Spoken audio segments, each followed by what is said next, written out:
What's going on? What's going on, everybody? It is the only sports podcast. That's right, the only sports podcast. I'm Will. That's Casino over there.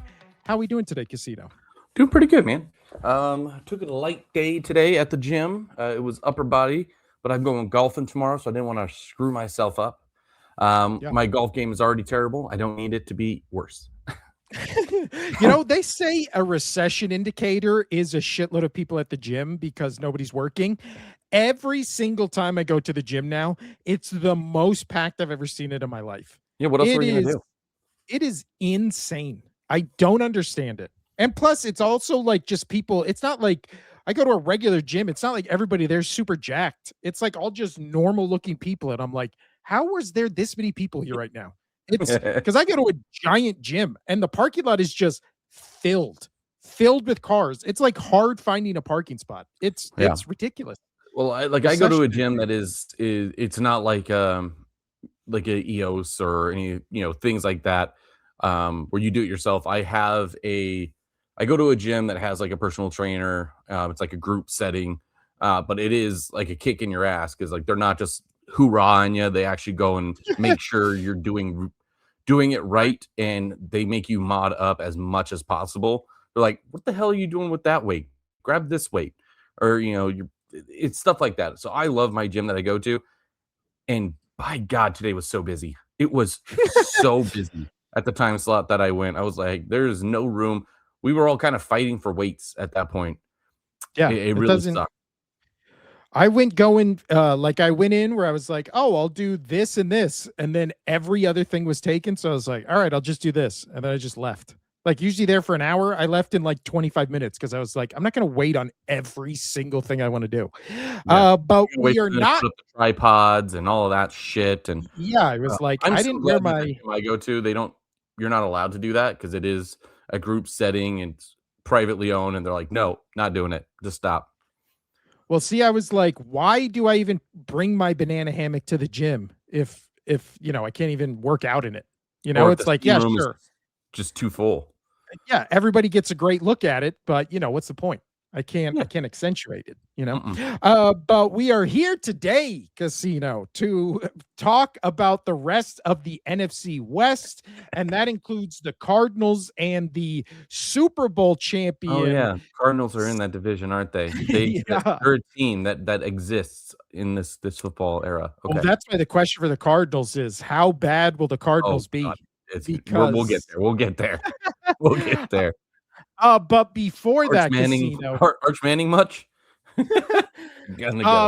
Before we get to that, Casino, you're wearing your Patriots jersey. Is that because the Patriots apparently had the best joint practice in the history of mankind? I don't know if you saw the news or not. AJ Brown is actually up for training camp All-Pro, and he's actually going to win training camp MVP. Did you see that? I'm so excited. Wait a second. I'm so excited. Oh, those are made up things that don't fucking exist. So can everybody shut the fuck up? I've seen so many salty Eagles fan. Here we go.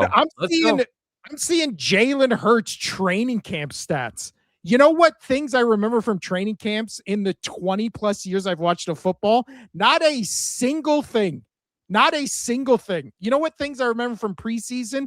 That one time Terrell Davis made a tackle on special teams and it got him the starting running back role. You know what else?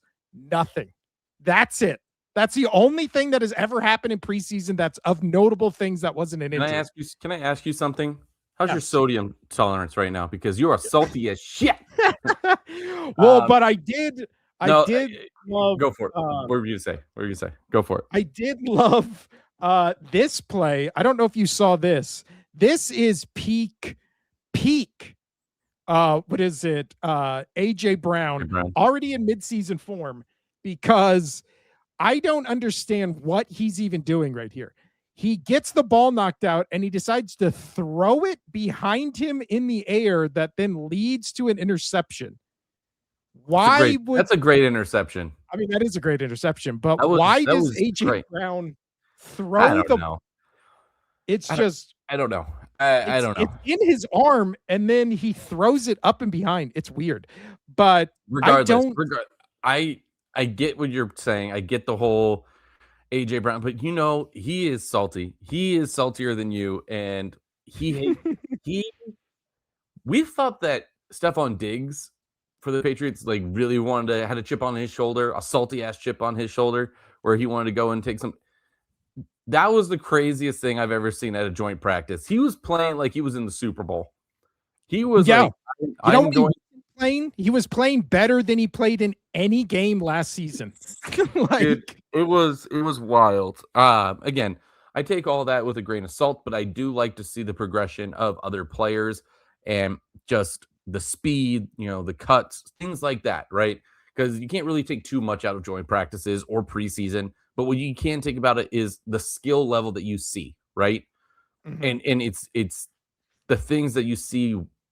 It's not them beating a corner, this or that. It's how quick are their, transitions? How fast are they off the gun, right? Stuff like that. That's what I look into when I watch training camp, when I watch preseason. I want to see the progression of those kind of skills. So I was really impressed with just the wide receiver group in a whole. It really looks like that they tried. AJ Brown aside, obviously he was going for MVP and he won it for sure, hands down. But I did like to see the progression of my team, and it shows that they've put a lot of work in the offseason on things that they needed to work on. Speed, cuts, being strong enough to push somebody off of them, at the line of scrimmage kind of situation. So yeah. But AJ Brown, he is silly. And outside of that, I did think it was a really good joint practice for the Patriots and the other Patriot players to play a good team. And obviously your team didn't have all their superstars out there the whole time. No, well, that's the thing. It's like, oh my God, AJ Brown caught 8 touchdowns. And it was like, it's against guys I've never heard of before. And then Quentin Mitchell broke up half of them and then he caught half of them. So it's like, okay, what do we? Yeah. Well, the thing is also the Eagles and Patriots don't play this season. The only time they play each other or going to see each other is in this preseason game where probably no starters. They're both going to the Super Bowl. Well, that's if they did go to the Super Bowl, that would be a hell of a storyline. But it was funny. All of those headlines were really funny. Dude, it's insane. Like at this point, again, because we've seen it all week with the Jalen Hurts slander. Outside of racism, what could it be? I've never seen a quarterback in my entire life. Doesn't even have to be for my team. Never seen a quarterback in my entire life covered the way he is. It's fucking crazy. What it is, dude, really what it is all these analysts, all these people, they take a stance right at the very beginning and they die on that hill. They die on that hill. They never change it. Yeah. Nope. They're like, by the way, you're all blurry. But the same thing with Brock Purdy, right? And it's you live or die on the hill. That's why people still think C.J. Stroud is great. That's why people are like, well, Jaden Daniels, he's got another year. Let's see if he can pull it off, and people are still high on Tua. And it's like, why? Just because he was good and he got the Heisman and all that shit, like, come on, figure it out. You don't have to stay high on somebody. Like Mendoza coming in the league. I think he's going to be an okay quarterback because of his work ethic in this league and just how he wants to play. He's got the aggressiveness as like a Jackson Dart, but he's also smart enough, like a Manning or a Brady or whatever, to be like, okay, I got to get rid of the ball. And I like everything I see from him. And players like that, like, he's going to be good. But here's the thing. If he doesn't play well over the next 3 seasons, people are going to still be like, well, it was just it's the Raiders. Let's give him benefit of the doubt. It was the Raiders. They don't have weapons outside of their tight end and blah, blah, blah, blah, blah.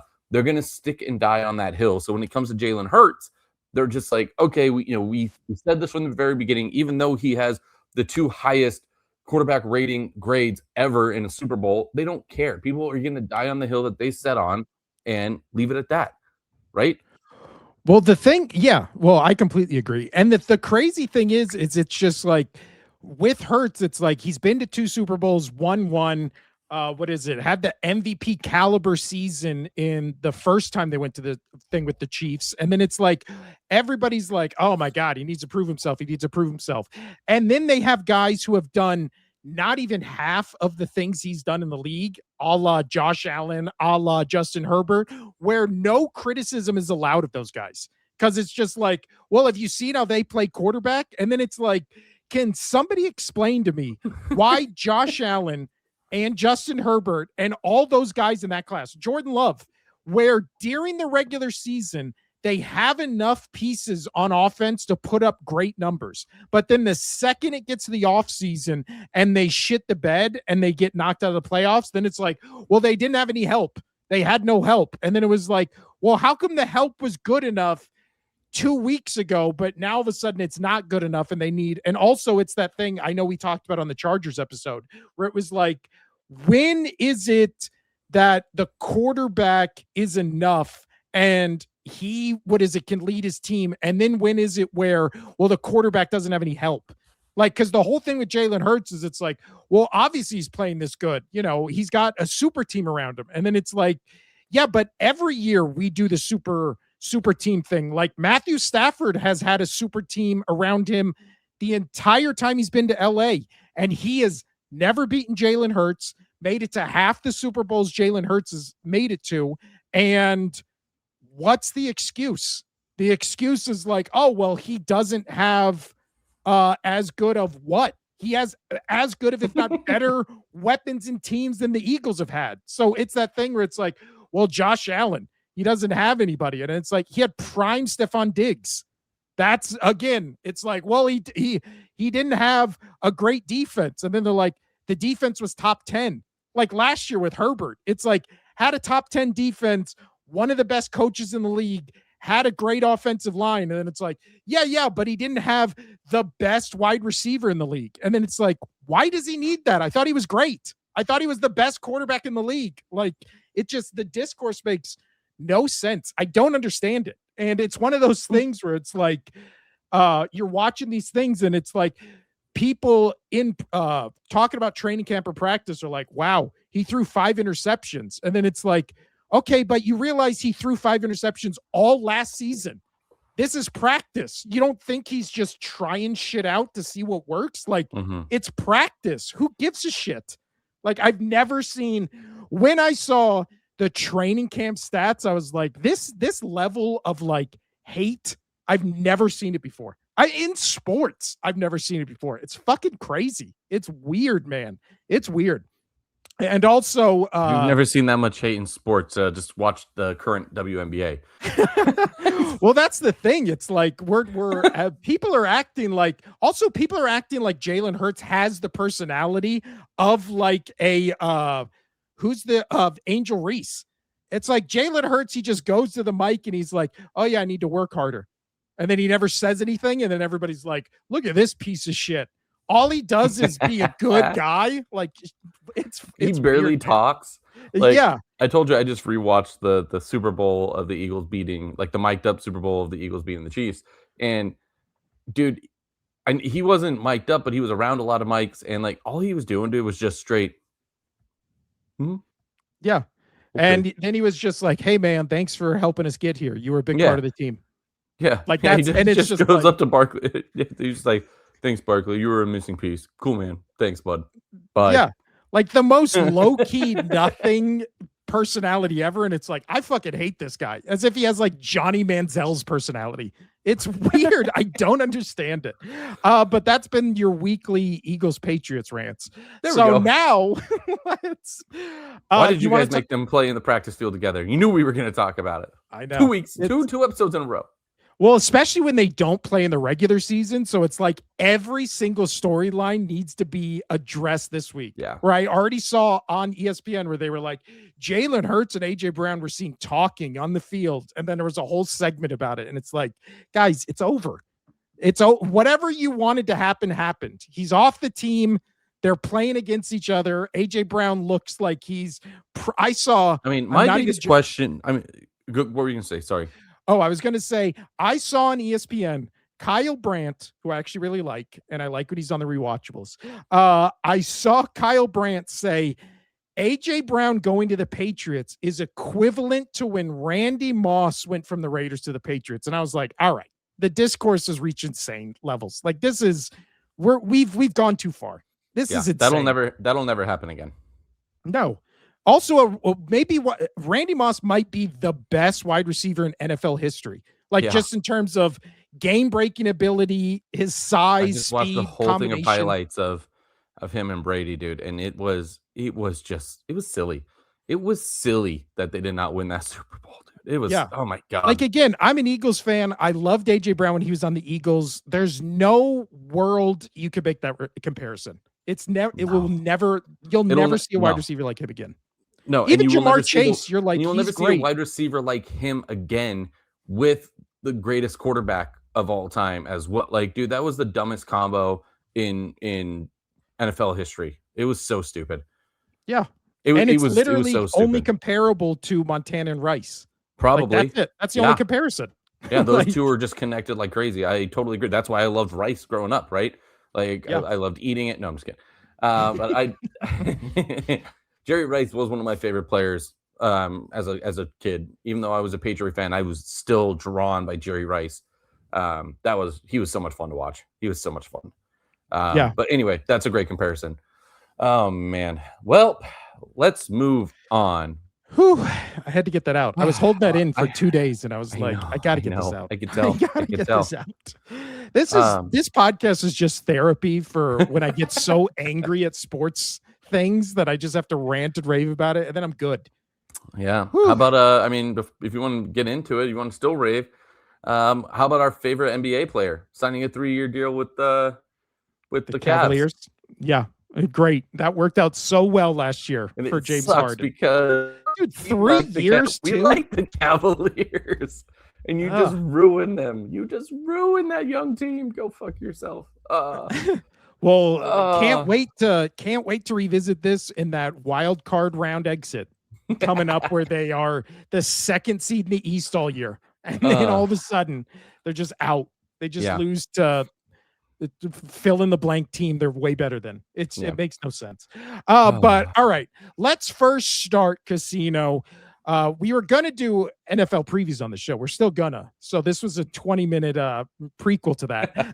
But let's start first with the Arizona Cardinals. Yeah, reason we're starting with them first is so we don't forget about them again. Yeah, exactly. We got to make sure we talk about them now, because I will forget about them after we do the Seahawks, and then the show done.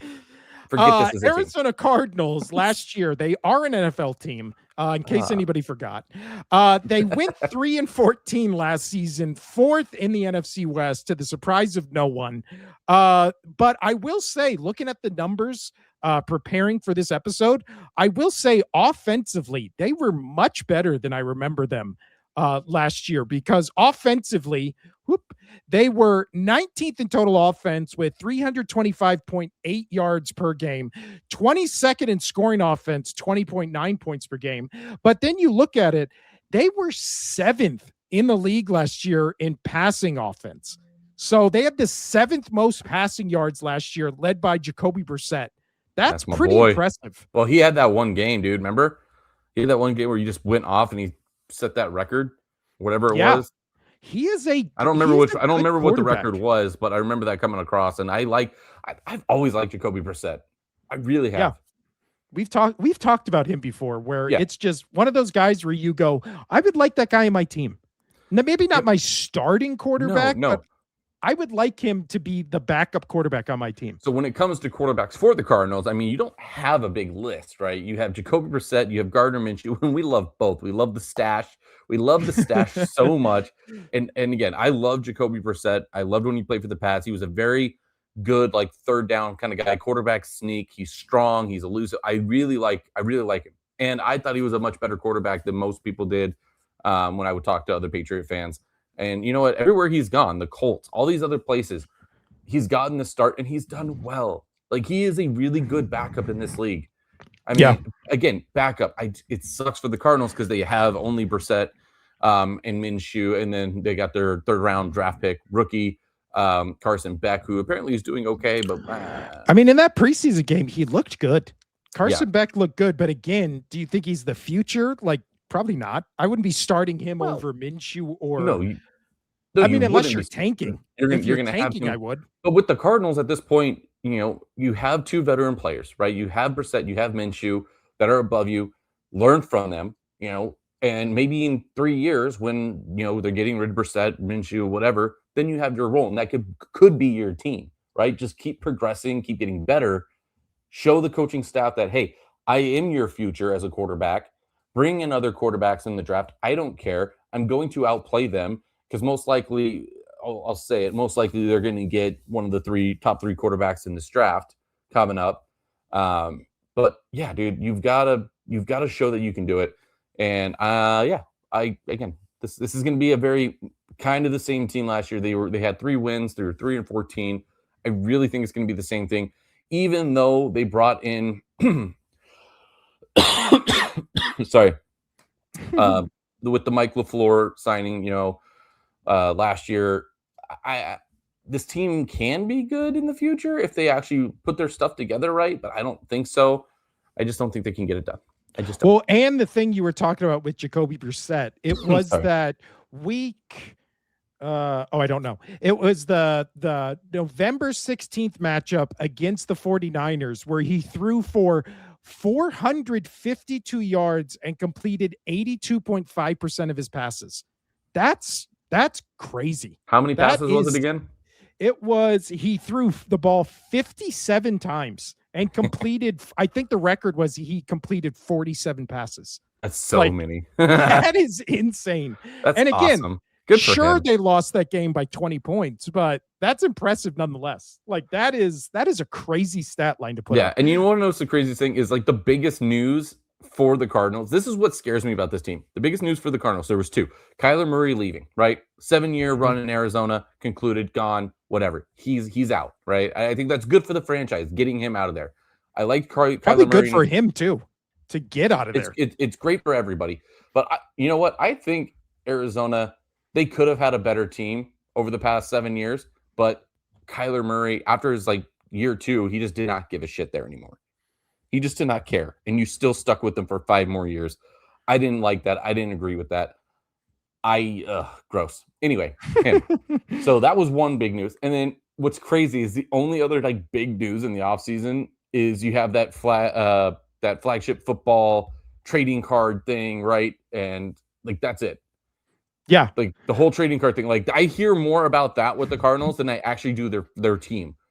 It's their debut of the flag football, whatever, the flagship football trading card, rookie card, blah blah blah. Jeremiah Love and all that. Dude, that is not what you should be focusing on. Sorry. Well, speaking of that's my little rant on the Arizona Cardinals. Well, speaking of Jeremiah Love, he was obviously their big weapon upgrade in the offseason through the draft. Drafted number 3 overall. Well, speaking of those, how training card and preseason means nothing, but you can see little things here and there. Mm-hmm. Have you seen the videos of him in training camp against the Cardinals defense, which is not good, versus the Arizona Cardinals offensive line, which also is not good? The offensive line, basically all 5 starters are falling down to the ground the second Jeremiah Love gets the ball, and he's just being swarmed in the backfield by it felt like 11 men on defense. So I've not seen it. Not inspiring a lot of confidence for this offensive line that is ranked 23rd. Carson Beck is going to have to deal with winning the role against Manning or whoever, because they're going to get a top 3 quarterback pick. Definitely. Yeah. And again, Jacoby Brissett was not the problem last year. He threw 65% completion percentage, 3,400 yards, 23 touchdowns, 8 interceptions. That's pretty good numbers for a backup. That's like Justin Herbert numbers. Those are not bad numbers. This is on a very shitty Cardinals team. You go in and do that. Yeah. They only won 3 games last year. And I like their offensive pieces. Obviously, I like Jeremiah Love coming out of Notre Dame. I love Marvin Harrison Jr. and Michael Wilson. I think both of those, again, if both those wide receivers were on the Raiders, I feel like everybody's dark horse team this year would be the Raiders, because I think the only thing the Raiders are missing are, a competent wide receiver group. Yeah. And both those guys, Marvin Harrison Jr. and Michael Wilson. And then you have Kendrick Bourne as your 3rd guy. Trey McBride might be the best or second best tight end in the league behind Brock Bowers. They got some good pieces I like this Cardinals offense. Obviously, their offensive line could be better, but defensively, Casino, this is where they struggled. And I'm going to put this up right here. Defensively last year, they were 27th in the league in total defense, allowing 357.7 yards per game, 29th in scoring defense, allowing almost 29 points a game. And then when you break it down, they were much worse on defense than you think. 24th against the pass, 25th against the run, 27th on third down, 25th in the red zone, 22nd in the league in INTs, 28th in sacks, and then in the middle in turnover differential. So every stat defensively, they were basically a bottom 5 team. So what do you think, if any, improvements this defense has made in the offseason to get them to be, again, all you got to be is average. Do you think this Cardinals defense can be average? I don't. I really don't. There's too many pieces that they had to fill up, and you didn't fill up. You didn't do it. You had a whole offseason, yet you're too busy with trading cards. They did not figure they did not figure it out. You really hate the trading card thing. I do. I don't like the whole trading card, the whole Pokemon trading card thing. I mean, you can attest to this. And just all these grown people just going and getting cards. Whoa. My wife started a new job in that world. So I love it. Don't care. I actually think it's the best thing ever. I hate it. I hate it. Oh, let's $80,000 on this sealed pack that we have no idea what's in it. But we can resell it for $80,000. Why? Because my word said so. Like, shut the fuck up. Cardboard gambling. But also the weird thing about this Cardinals team, the defense was their biggest problem last year. So then they went out and hired an offensive minded head coach. Yeah, doesn't make sense. That just seems weird. No, it doesn't make sense. I'm glad you said that. That was going to be what I was going to pop out next. Dude, it does not make sense. They were 31st last year in run offense. So obviously you change that up by drafting a running back, first round pick, Jeremiah Love, all that kind of stuff. Again, we talked about it. 7th in the league in passing. All their other offensive stats are pretty good. So again, bottom 5 in all defensive categories. You have one weakness on offense, which is you can't run the ball. So then in the offseason, you get an offensive head coach and then a running back. Don't really address anything defensively. No, they didn't. It's weird, man. That just seems like that's one of those teams. This is one of those teams where you just go ahead. I was just saying, they're going to bring in young rookies and young players to try to fill in that defense. It's not going to work. You need some veteran presence in there to show them how it's done, especially in a team that has been sputtering for years with Kyler Murray.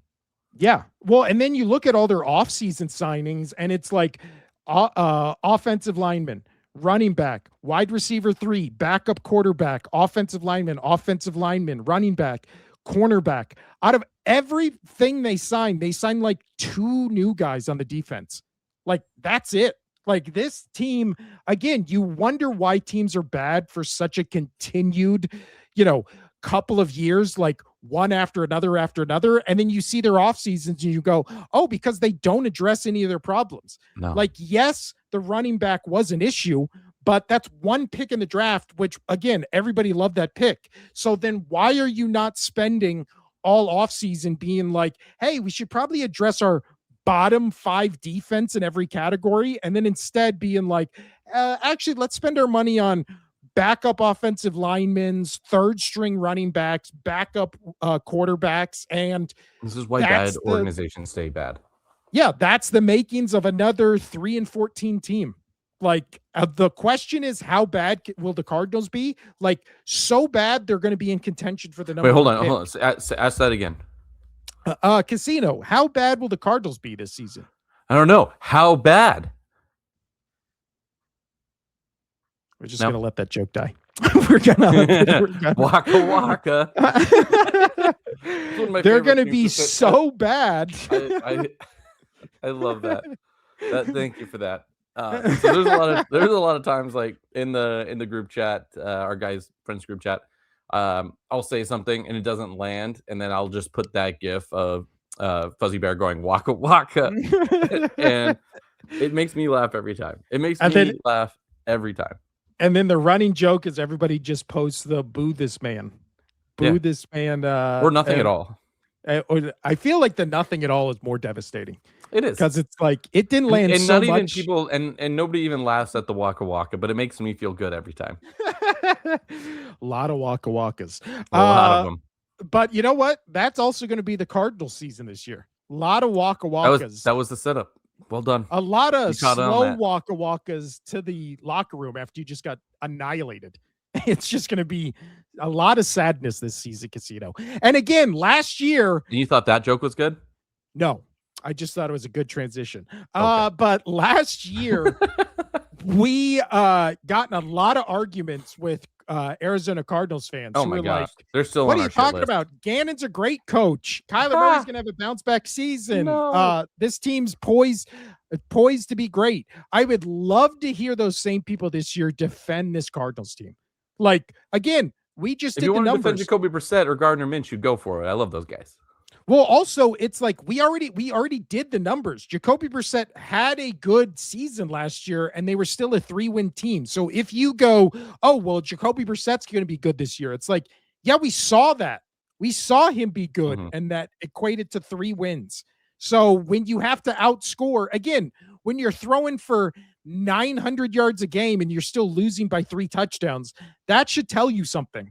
Like that should set alarm bells off in your head. And not one person in the Cardinals organization was like, hey, we should get better on defense.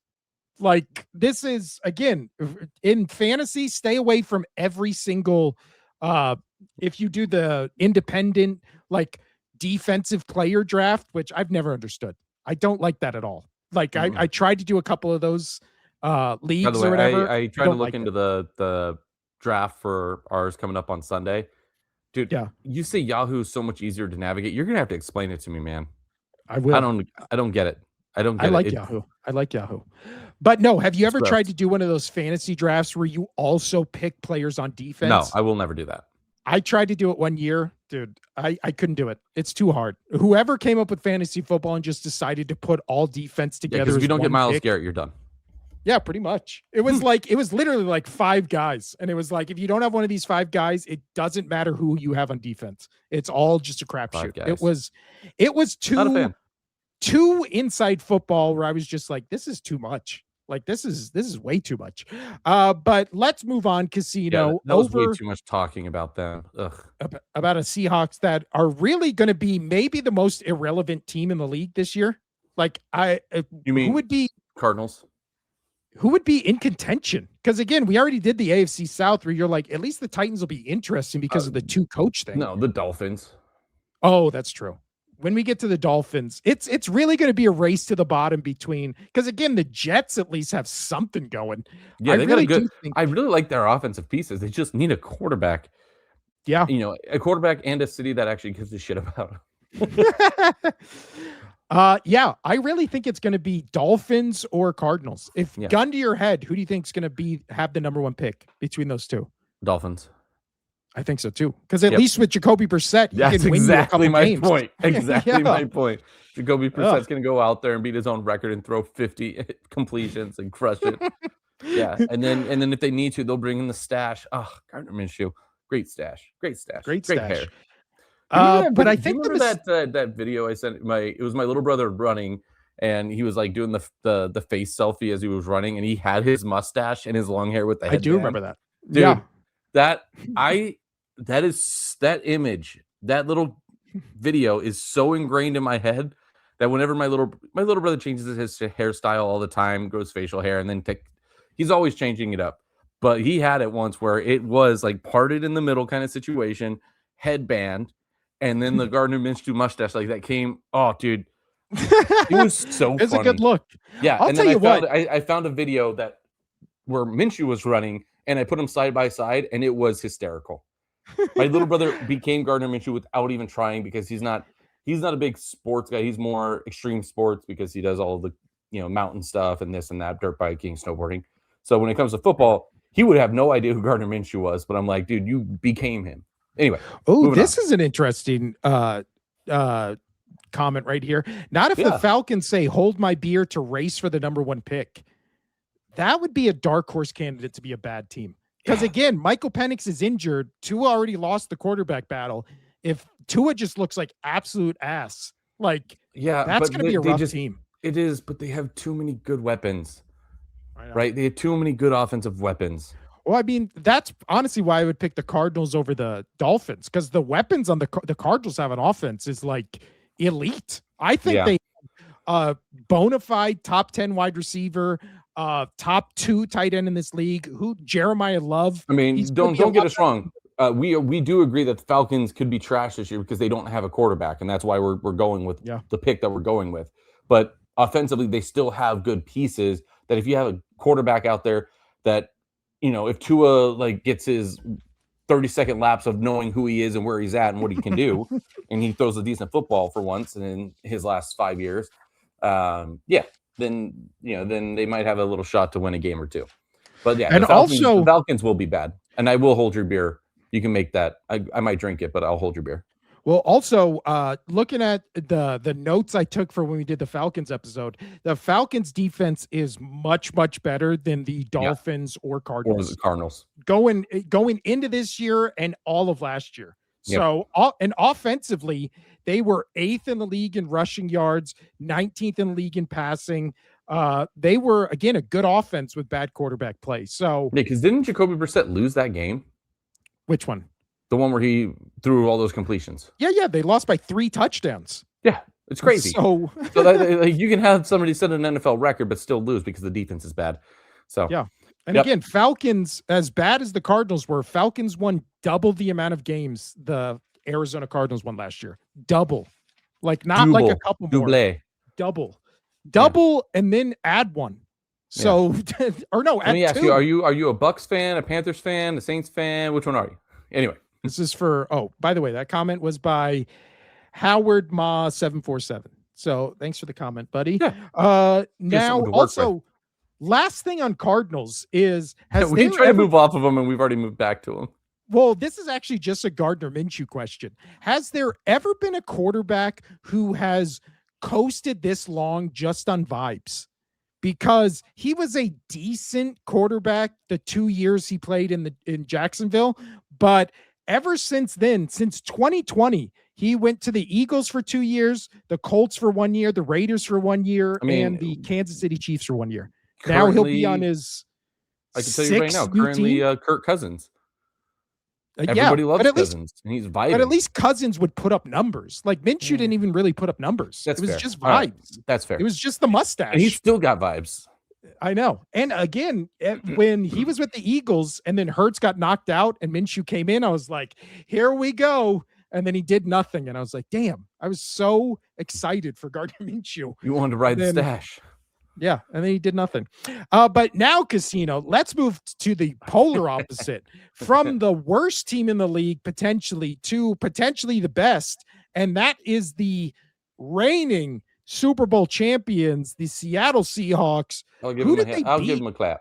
Who did they beat this Super Bowl last year? I can't remember. A very underwhelmed. It was my Patriots. But you know what? I don't give a shit. I do not give a shit. My quarterback got his team to the Super Bowl. They beat 3 of the top 5 defenses in the playoffs. They crushed it. Love them. I don't give a shit. Everybody can suck my what? But yeah, and then everybody's like, "Oh, I'm sorry, I'm going a little rant now." Everybody, they beat the.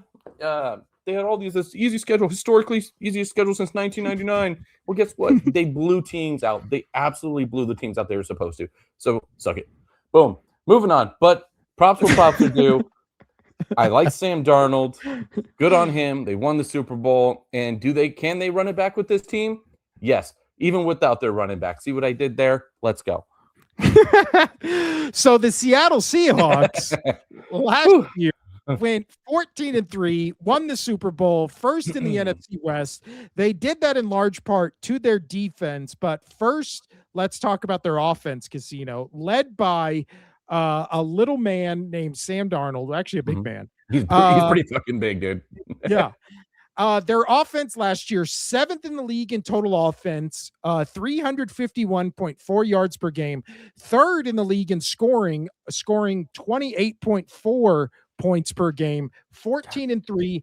Do you see with the loss of Kenneth Walker, this offense skipping a beat? No, I I really don't. don't either. I think this team is great. And finally, I think the biggest thing here is Sam Darnold had 2 great seasons in a row. Not good seasons, great seasons in a row. Enough to where an entire organization fired every single piece of their management because they got rid of him. And Yep. and we're talking about the Vikings on that. I love Sam Darnold and what he was able to do. Dude, he was on the Jets. He was on the Panthers, right? He was seeing ghost against your Dude, he team. was seeing ghosts. He got that. Like, he's turned into Luigi, dude. He was scared of ghosts, and now he lives in the haunted. He lives in the haunted mansion. He loves it. He's so great. This is Luigi. I love him. And that postseason that he had was one of the best postseasons I've seen a quarterback play in a long time, including my own Tom Brady. Like, this was amazing with what he did. He was poised. He wasn't making bad decisions. His pocket awareness was insane. In that Super Bowl alone, he did the whole bull thing with Milton Williams, who broke through and was just like, I'm coming to sack him. And then he was like, ole. And it was great. He deserved to win that Super Bowl. He played out of his goddamn mind. And with that, I don't think he's going to skip a beat because now he's won the title. He's proved to everybody that he is an elite quarterback. He won 2 seasons, or he had 2 great winning seasons in a row, 14-3. And then you top it off with a Super Bowl. Dude is not scared anymore. He's not seeing ghosts. He lives with them. They're his best friends. They cook eggs in the morning. It's great.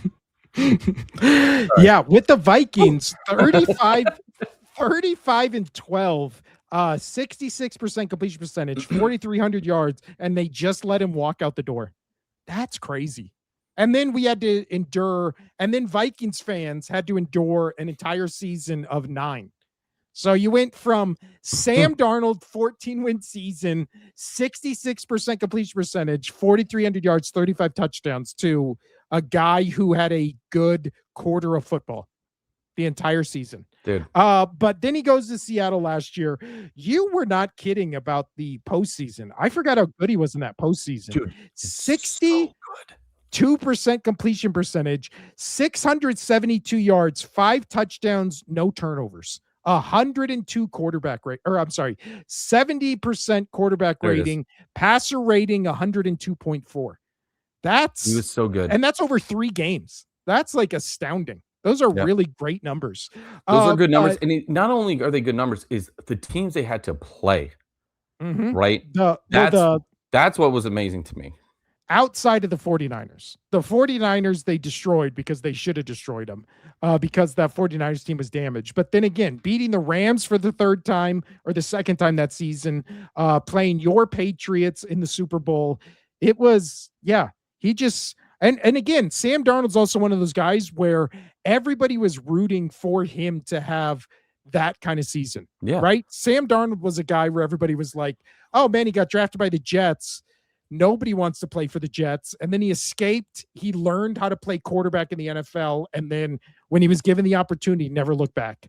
And now he's a Super Bowl champion. Like, that's what sports are all about. Yeah, I'm a big fan of him. And the biggest question, though, is the running back room, losing Kenneth Walker. We talked about that. Zach Charbonnet. He does, knee injury, that whole thing. Then they have their first rounder rookie. They got Price coming in. Like, they've got pieces, right? They have pieces in the running back room that they can make it work. Okay.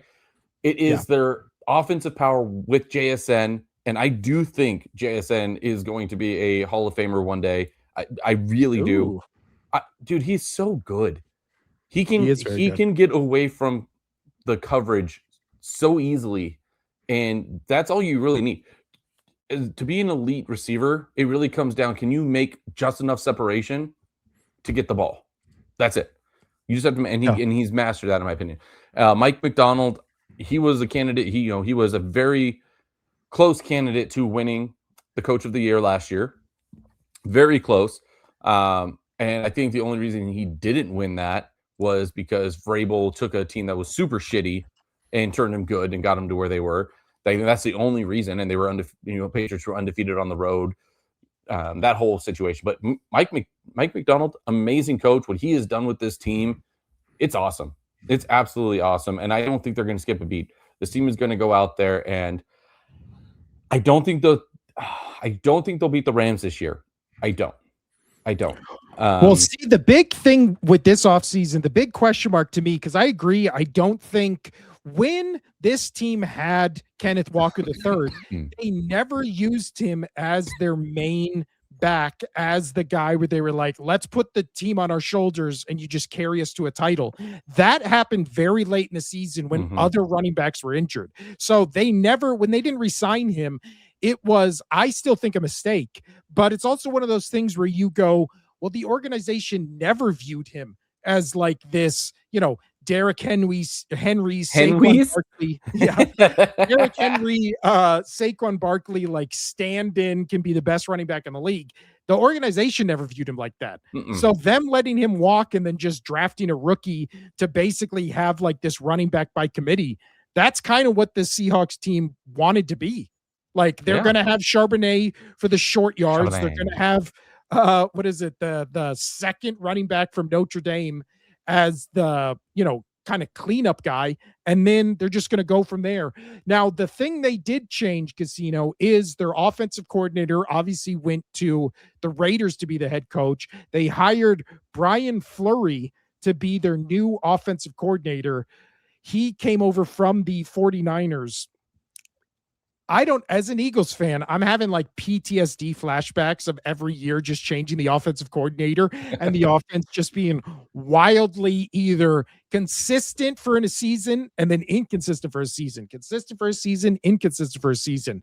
That scares me because, again, everybody said Lions won't miss a beat when they lost both their coordinators. Well, guess what? They missed a beat. Like the Seahawks, everybody's just penciling them in to go back to this to the Super Bowl. And it's like the last couple of years, especially, it's all about systems. It's all about coaching, either, the head coach, offensive, defensive. It's all about schemes. Yeah. So the Seahawks losing that scheme is what worries me. That's true, but they do have a lot of veterans, dude. They do have a lot of pieces on that defense that know how to get it done. Witherspoon, Williams, they've got pieces, and I think the veteran presence will also help keep that defense together, right? You're not bringing in a new defensive coordinator with a whole bunch of rookies, right? So I think they're going to be fine. I think they're going to be fine. This is what scares me. You go from a crazy dominant defense like they were last year, you lose a couple pieces, guess what? You're still going to be a pretty damn good defense. But so this is the guy. So I was looking into who this Brian Fleury guy is, because obviously I don't really recall him being on other teams and stuff like that. So with the 49ers, he was a defensive quality control coach, switched to offensive quality control coach, switched to tight ends coach, run game coordinator, and now all of a sudden he's the offensive coordinator. So he's just a hybrid. He's a Swiss Army knife. He can do it all. That seems weird to me, that he was all of a sudden a defensive coordinator 5 years ago, and now all of a sudden he's the offensive coordinator for a coach. He just understands football, man. I don't know, man. I don't either. I'm just trying to be positive. That would be my really only red flag, because we've talked offensively. Now let's talk defensively for this team, because last year this defense was as dominant as anyone not named the Broncos. Like the Broncos, the Texans. Let's just name all the teams let's just name all the teams that Patriots beat, right? Let's just do that. Well, we're naming one they couldn't, which is the Seattle Seahawks. That's fine. They were so good. They were good. They were 6th in total defense at 25.9 yards allowed per game. First in scoring defense, only allowing 17 points per game. Yeah. And that showed in the Super Bowl. They were crushing it. When you dig into the nitty-gritty, they were 10th against the pass, 3rd against the run. They were the number 1 third down defense last year, 5th in the league in red zone defense, 5th in interceptions, 8th in sacks, and they had the 21st turnover differential. So every defensive category they were top 10 in. Most of them they were top 5. That's a great defense. And obviously we saw that in the Super Bowl. That's legendary. Yeah. But again, didn't really lose anybody defensively, kind of kept the whole team together. It's going to be good. Outside of the offensive coordinator and the Rams, really, there's no reason this team shouldn't repeat as Super Bowl champions. Totally. Right? What? I haven't looked at their strength of schedule.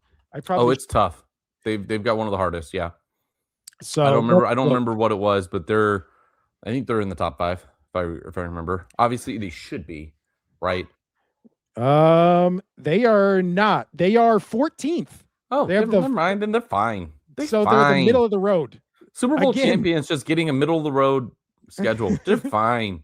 So actually, let's look at this schedule for 14th after having a first place schedule. They start week 1 opening night against your Patriots. I can't remember if we talked about this. Do we like first game of the season being a Super Bowl rematch? I don't like it.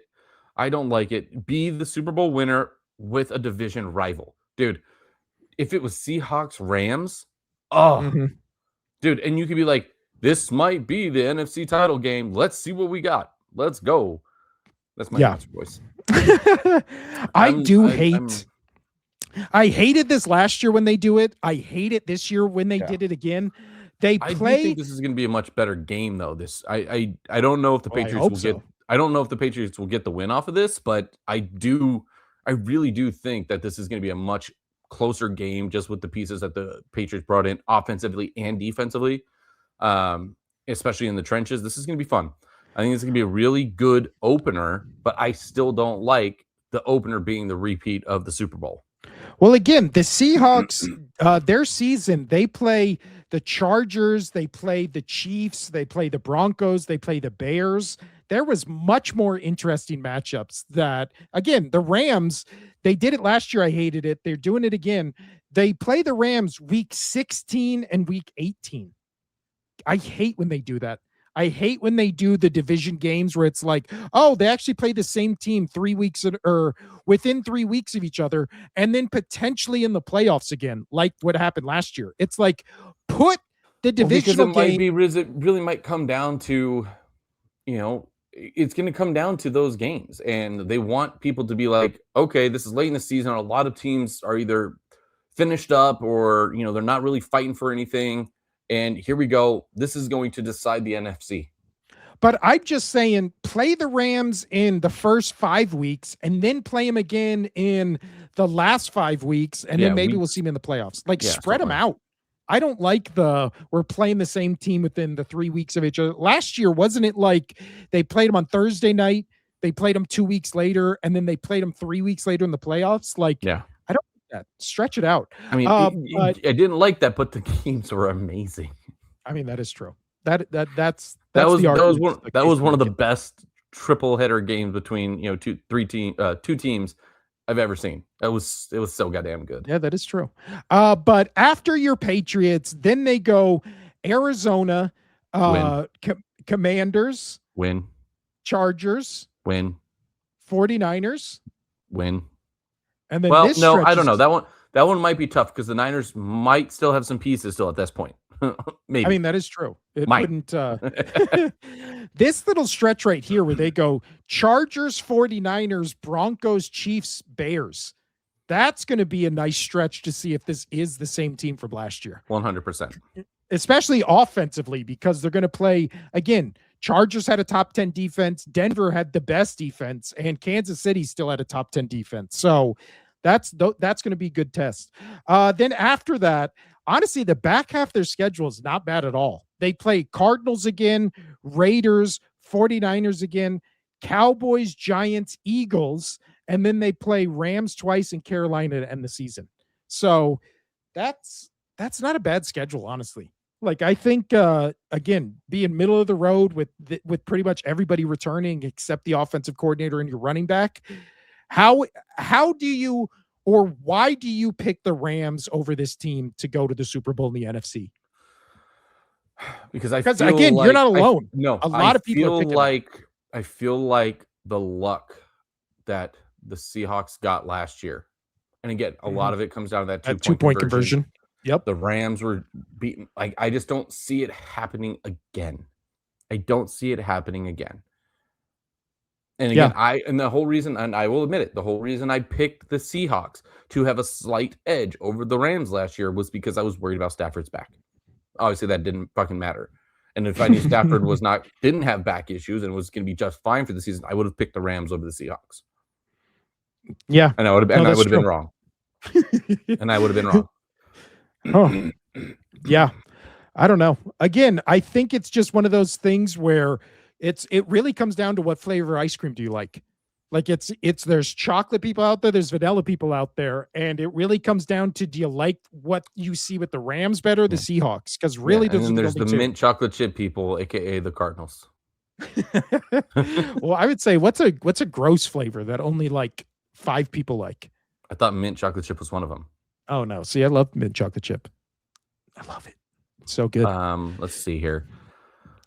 Those in the chat, what is a gross ice cream flavor? I don't know. See, it's kind of like pizza, where it's like, I mean, it's bad pizza, still pizza. It's good. You and I both agree we love pineapple on pizza. I do. No, I was just saying bad pizza in general. You're just like, I mean, it's still pizza. Yeah, it's still got the ingredients of pizza. Yeah. But now, I would still go eat CC's pizza every now and then. Great. This is a great King Vegeta nailed it. 7212 rum raisin. That's a great pick because that's so specific. There's only a couple freaks out there that are like, this is that's why choice. You are the king. This elevated you from regular Vegeta to King Vegeta. All day. You nailed it. You nailed it. Finally, a Super Saiyan that actually you can do something. Actually, I think I have Vegeta. Oh, you can't see it on the screen. Oh, you can on the vertical one. He's right there in the cup behind me. Vegeta's right there with the blue hair. But outside of that casino, you know what? The only thing I wanted to talk to you about the show on, and then we got sidetracked with me ranting about the Eagles. Have you seen? Obviously, I was away on a week for a cruise, so we pre-recorded all the episodes last week. So we missed everything last week that was topical because obviously they were pre-recorded. The one thing that I wanted to talk to you that we did miss. Have you seen the weird as shit Jaden Daniels story with the number 5 and all that kind of stuff? Yeah. It's what is your thoughts on that?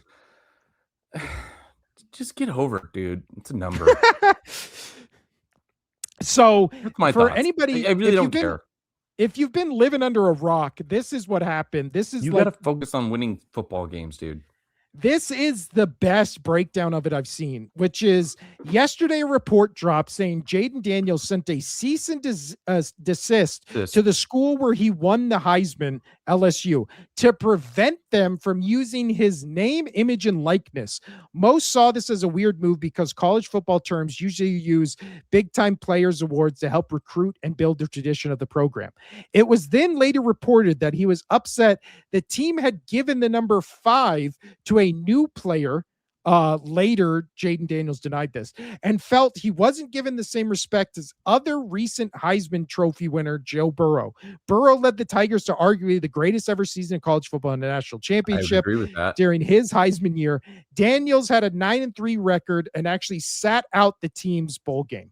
Finally, there is a sheltered / mama boy narrative around him because his mom is his agent and handles most of his stuff on and off the field. So first off, do you think his numbers should have been retired? No. I don't think so either. Again, I just think it's Joe Burrow. Again, the thing with Joe Burrow is he won the national championship where Jaden Daniels didn't. And sat out a bowl game. Yeah, he didn't win the national championship, did he? I can't remember. I don't see. This is also the thing. I don't really remember Jaden Daniels at LSU. Yeah, like same here. I don't remember him being like, oh my God, look at this guy. But I remember that Joe Burrow, Jamar Chase, natty, hands down. Now, obviously so the thing is, he did win the Heisman Trophy. He won it in 2013. Cool. So yeah, again, if it just comes down to Heisman Trophy winners, yes, you should, retire his number. But I'm one of those people where I just go, I feel like unless you're one of the best players ever to play at the school, and I feel it's about every like not just college. I feel this way about NFL, NBA. I feel like half the numbers retired. You just go, that guy? Like in retrospect, you just go, I don't know. That's weird. I feel like if you're not top 5 in your position, maybe top 3, your number should not be retired. Because again, there's only a finite number of numbers. Like you can only put 0 to 99 on jerseys. And LSU's whole thing on this is they're saying like, oh gosh, they want to be like, okay, that's the number that you came into. Now you have to fulfill that role, though. You want that number, stand up to that number, be that number. Like that was their whole stance on it. And I don't know. I still don't think he should have. Yeah, Heisman winner, cool, dude. You didn't, whatever. Sorry. Yeah, I don't know. Again, Jayden Daniels, yes, he won the Heisman. Yes, it was a great season. Should they retire his number? Probably, but it's also weird 3 years into your NFL career to be like, I'm sending a cease and desist to my college during training camp of my upcoming season. I feel like that's where most of the people had the issue, right? Where it was focus on what you're doing right here. Yeah, right you're now. in the middle of training. Also, you're in the middle of hopefully coming back from just being injury prone. You're basically entire NFL career after your rookie season. Right? Like it's one of those things where it's like, maybe you should be focused on like putting on muscle, avoiding taking big hits on the sidelines, like stretching. Yeah. Not being 150 pounds and trying to play quarterback where you don't slide. Or like, most importantly, during training camp, sit there and have your girlfriend play with your hair. Well, that is something that only Justin Herbert can do. And that's why I think he's one of the best quarterbacks in the NFL. Because yes, that chick is hot. Yes, she is. Also, King Vegeta says, do you have any questions about the Rams special teams? They lost several games because of it, and I don't know if they got any better. That's a great observation, because we've seen teams. There's always that famous Chargers team, it was like 2008, 2009, where they had the number 1 offense, number 1 defense, and then the worst special teams, and ended up being like 8-8 and missing the playoffs. So special teams is a big part of the game we don't talk about enough. And hey, that might be the edge. That was Belichick's number. That's a great question, because that was Belichick's number 1 thing was good special teams. We have to have a good special teams. He cared so much about his special teams. And, look he's got a great resume to prove it. So focus on the special teams, and that's where it's won or lost. So great point, man. Great point. But I still don't think it's going to matter. I think they just got so much better on defense, and their offense is so goddamn good. Even with Puka Nacua out there biting people, it doesn't matter. Well, also, it becomes one of those things where I feel like bad special teams play can be negated by Myles Garrett lining up next to Aaron Donald. Like if Aaron Donald comes back at any point this season for the Rams, I really think everybody just has to throw their hands up and just go, oh, well, the Rams are going to win it this year. Like they would have arguably 2 of the best defensive players, not in the league, in like NFL history. Of at least the last 20 years. Yeah. They have like 2 of the top, they have 2 of the top 5, top 6, of the last 15 years looking down at you. So I don't know. I honestly, I do really feel like, though, that's a great point, but the Rams do feel like they're one of the best built teams to overcome something like that. Because again, we talked about, we talked about how the defense for the Rams, the things they weren't good at last year is the things that Myles Garrett is good at. So getting pressure on the quarterback, getting sacks, and King Vegeta says that 2-point conversion wouldn't have mattered if they made the field goal. Well, it's also that 2-point conversion by a lot of people's metrics wasn't even complete. Like that's one of the biggest controversies we've seen, not involving the Chiefs in the last 5 years. Because I've seen it split 50-50 right down the middle, where it was like, was that ball still in play? Should that have counted? Like people really 50-50. Because again, they don't make that. They don't get the number 1 seed. Seahawks have to go to the Rams instead of the other way around. And who knows? Like maybe it's the Rams in the Super Bowl last year. And now we're talking about, oh man, the Rams can they repeat? All they did was get better, got Myles Garrett. Like, who knows?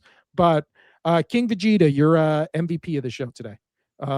Honestly, the special teams thing was great, but it's really for the rum raisin comment.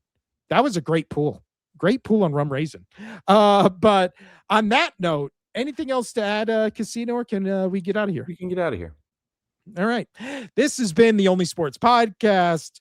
Look for clips, shorts. I'll be uploaded next couple days. And then our live show is Monday, where we will be talking about, I think it's going to be the AFC North.